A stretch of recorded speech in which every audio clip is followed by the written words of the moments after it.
그러면 원장님, 임플란트에 문제가 생기는 가장 큰 이유는 뭘까요?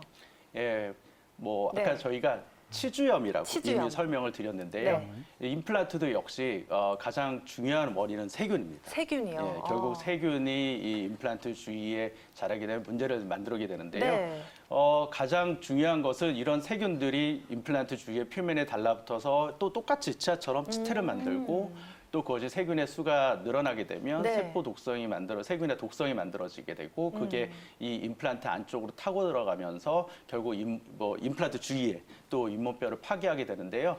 이런 것도 원인이 되고 또 하나는 입안이라는 환경이 네. 굉장히 험악한 환경이에요. 험악해요. 네, 왜냐하면 저희가 흔히들 뜨거운 차 아, 많이 드시죠? 많이 마시죠. 예, 저희가 마시는 왜 허리들 뭐 다도 같은 거 하시는 분들 보시면 네. 녹차의 온도가 약 80도 정도가 돼야 제일 맛있다고 맛있다. 얘기하시죠. 네. 근데 그러면 그 80도의 온도가 입안에 들어가고요. 아. 그다음에 요새 또 여름이니까 저희 아이스 차가운 아메리카노, 거요. 네. 또 차가운 거, 얼음 네. 이런 거 들어갈 때는요. 순간적으로 내려가는 그 입안의 온도가 마이너스 20도까지 올라가요. 마이너스, 예. 영하. 그러니까 네. 저희가 생활하는 그 생활권에 평균적으로 80도하고 마이너스 20도의 그런 생활권이 없잖아요. 네. 결국은 치아도 이게 물질이 갑작스러운 온도 변화가 되게 안 좋은 그렇죠. 건가 치아도 보네요. 물체이기 때문에 이런 것들이 문제가 돼서 굉장히 혹독한 네네. 환경이 나타나서 굉장히 치아의 여러 원인이 이런 문제를 일으킬 수 있는 원인이 되고요. 네. 그다음에 또 하나는 저희가 이제 그 임플란트를 하게 되면 대부분 이제 또 그동안 못 드셨으니까 굉장히 여러 가지 단단한 음식들을 좀 많이 먹게 됩니다. 맞아요. 그런데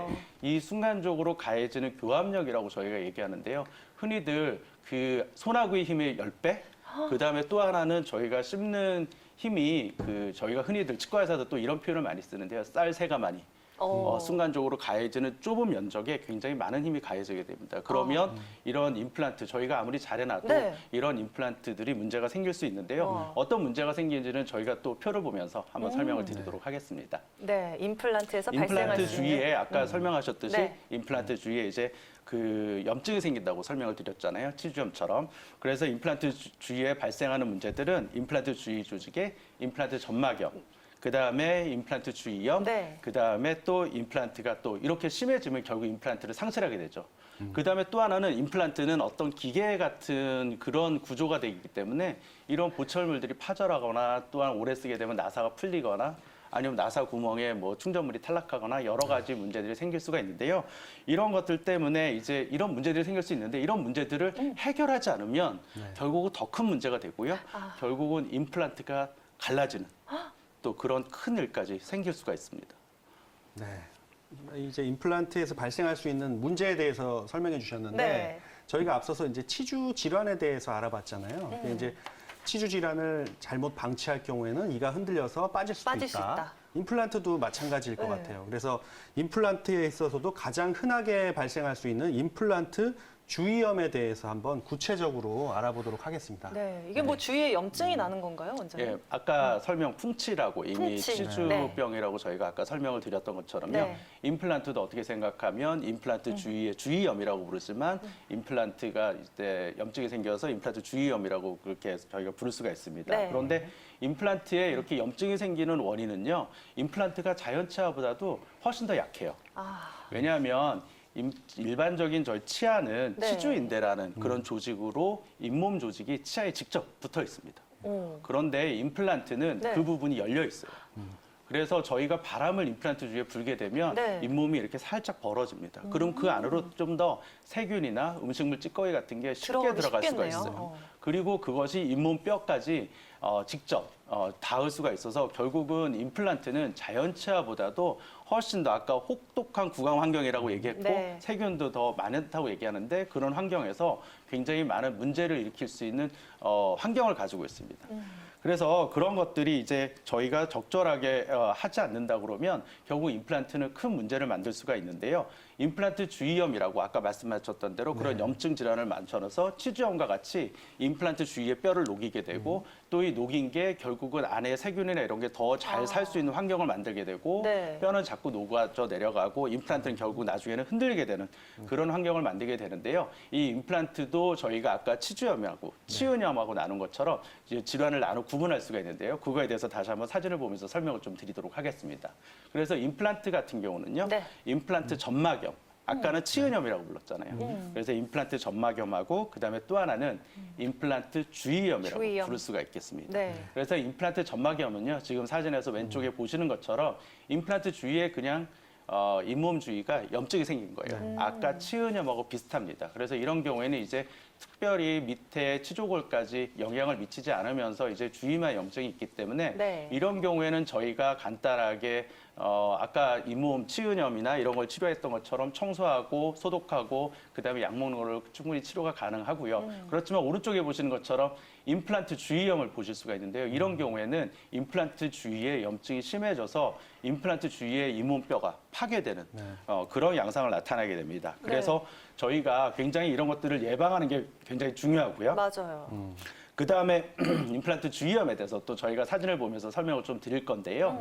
이런 것들이 이제 발생하는 원인이 있습니다. 원인이요. 아까도 치아에 치주염이 생기는 원인에 대해서 말씀을 드렸는데요. 네. 역시 마찬가지로 여러 가지 원인이 있는데 왼쪽에 보시면 이 임플란트하고 치아 사이에 음식물이 끼게 되고 그다음에 그런 것들이 이제 임플란트하고 그 치아 저희가 인공적으로 만든 그 치아 사이에 또 굉장히 많이 세균들이 존재하게 되면 결국 그것들이 세포 독성을 가지면서 잇몸 뼈를 녹이게 됩니다. 그럼 이런 것들이 점점 진행하면서 점점 아까 잇몸뼈가 약하다, 저희 임플란트 주위는 약하다고 그랬잖아요. 네. 그러니까 더 일반 치아보다도 더 빨리 임플란트 주위에 염증이 발생하게 됩니다. 네.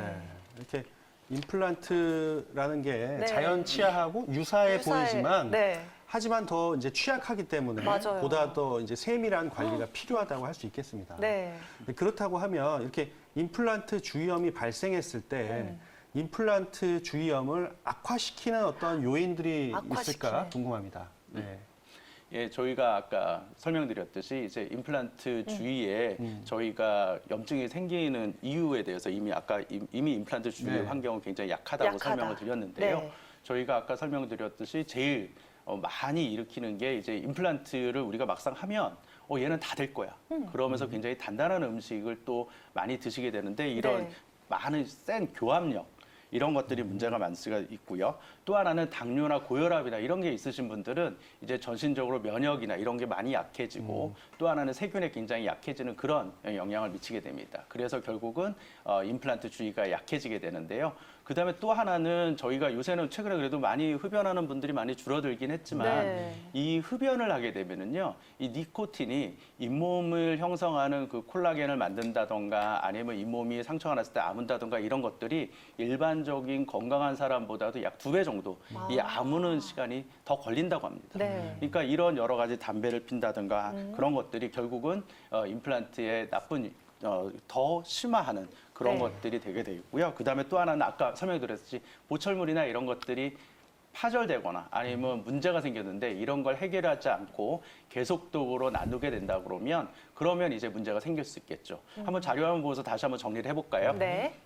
아까 설명드렸듯이 전신적으로 임플란트를 더 문제가 생기는 거는 전신질환, 전신질환. 그다음에 강한 저작각, 네. 그다음에 과도한 흡연, 그다음에 또 하나는 보철물이 깨지거나 뭐 풀리거나 이런 임플란트에 문제가 생겼는데 이런 거를 해결하지 않고 계속적으로 놔두는 경우에는요, 임플란트 주위염이 더 문제가 되는 그런 악화 요인이 되겠습니다. 원장님 이런 악화 요인들 가운데서도 직접적인 원인은 뭐 세균이다라고 저희가 보긴 해야 되는 건가요? 예, 보통은 잇몸병은 이제 세균이다라고 네. 많이 얘기를 합니다. 그런데 이 임플란트의 경우에는요, 네. 세균뿐만 아니라 아까 과도한 교합력, 네. 씹는 힘이라고 얘기하는데요. 그 이유는 뭐냐면 임플란트는 수직적인 힘에 굉장히 강하게 디자인되어 강해요. 있습니다. 아. 임플란트는요, 옆에 치는 힘에 굉장히 약해요. 오.